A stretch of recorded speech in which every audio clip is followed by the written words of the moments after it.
Evet arkadaşlar, devremizi bitirdik. Şimdi ekstra olarak bir buzzer eklemeyi düşünüyorum. Bu normalde devrenin üzerinde yoktu. Bir deneyelim bakalım çalışacak mı çalışmayacak mı. Burada da sadece ledin artı ve eksilerini kullanarak yapabilirsiniz arkadaşlar. Buzzer'ımızı şu anda bağlıyoruz.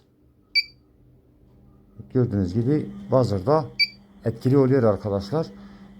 Buzzer'ı ledin artı ve eksilerine bu şekilde bağlayıp temas ettirerek yapabilirsiniz. Bunu ayarlı güç kaynaklarınızda arıza uyarısı olarak da kullanmanız mantıklı olur.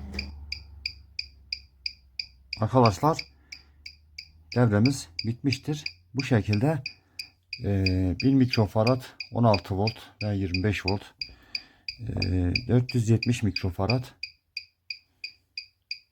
220 mikrofarad veyahut da bu şekilde 100 mikrofarad yaparak buradaki ledin hızını, şiddetini kondansatörlere göre ayırabilirsiniz arkadaşlar. Şimdi en son 100 mikrofarada kadar denedim. Bir de bunu söküp bir 22 mikrofarad takmayı düşünüyorum. Arkadaşlar gördüğünüz gibi bu da 22 mikrofaradın sesi. Destek olmak için kanala abone olup bir like atarsanız çok sevinirim arkadaşlar. Bir başka videoda görüşünceye dek hoşça kalın.